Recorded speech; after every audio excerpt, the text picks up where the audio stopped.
made out to be. And doing more of that doesn't necessarily make you a great player.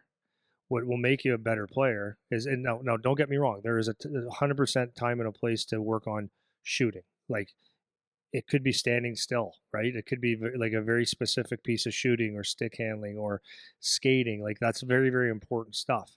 But what I find is that players are coming through systems now, and I see it with my own eyes. When someone has the grit factor and the compete level that's off the charts, it's like they stick out like a sore thumb. And there's so many guys that they do their practice without any pressure, without any resistance, without any battle.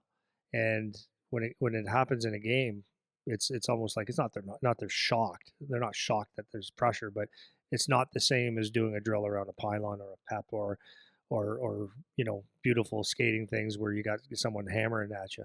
So I think when it comes down to the development side, is I think we need to look at adding pressure to most practices, and a very big chunk of your practice goes into that.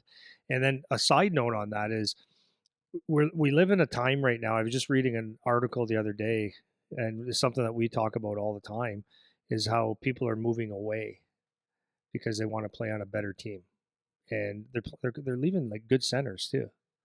And I mean, every center is a good center, but like this comes down to me, like that grit thing again, is like I think what we're teaching our kids, um, not everybody obviously, but I think what we're teaching our kids is that if something's not good enough, then just go somewhere else and it'll be better. So does that add grit or take it away? To me, it takes it away because it's like, okay, this isn't good enough. You're not good enough. Instead of me working harder or maybe being a better teammate or, going through some tougher games or, playing against maybe superior competition and challenging myself, the easy way out is to go and try to play on a better team where you don't have to put up with that crap, right? Or the other thing I see a lot, especially I see this at the junior level, is when things don't go people's way. And this is, parents are a lot of the parents are the first ones to do it, but is the agent calls or the parent calls, and it's like, we got to fix this right now because Johnny Boy missed a shift, or you sat him for a period, or he's not on the second line like you thought, or like you told him, and it's like, okay, but maybe the grit factor is solve that problem, right? Like maybe don't call your agent every time something isn't absolutely perfect, right? Like rise to the occasion, like have a little bit of resistance, like fight through something a little bit. Yeah, so many things I could go on that, but first, just kind of talking about that last point you made with guys kind of leaving and whatever. There's a bit of a mentality of it's almost like you want it given to you, like you want to, like, I just want to be here and it be easier so I can score more, and if I play with these good players, I don't have to do as much work because they'll do a lot of the work too, and then that'll be better for me. And that's a little bit of the mentality, and I'm even noticing this even outside of hockey, just with in like business situations, or when we're trying to like organize things or do things, like somebody has to be the person that takes the initiative to do the actual action. And whether that's in the sport or somewhere else, being that person is actually really hard. It's hard to be that person.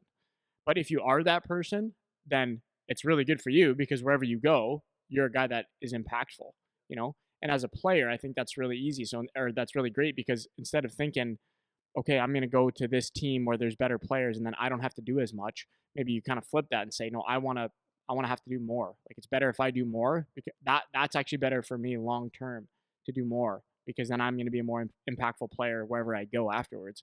I think that gets lost sometimes because people are short sighted. You know, they think it matters today. How good is the team today, or how good am I today, or are we going to win today, as opposed to, you know, in 3 years, where am I going to be? And it's the same thing we always talk about. You know, if you want to be an impact player, then you have to practice being an impact player.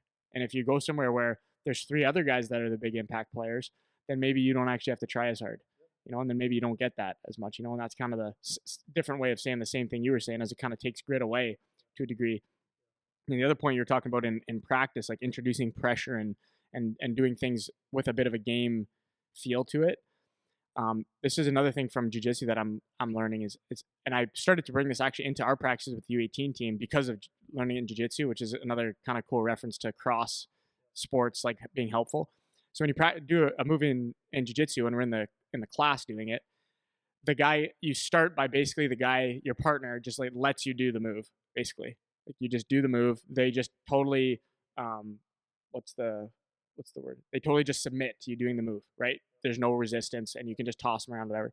Then we will do it for like whatever 5 6 minutes where we're just drilling this move back and forth, and then over time it's like the guy gives a little more, gives a little more, gives a little more until it ends up being you're trying to do the move, and then they're trying to counter the move as soon as it's executed, and end up giving you like let's say 50, 60, 70% pressure on that.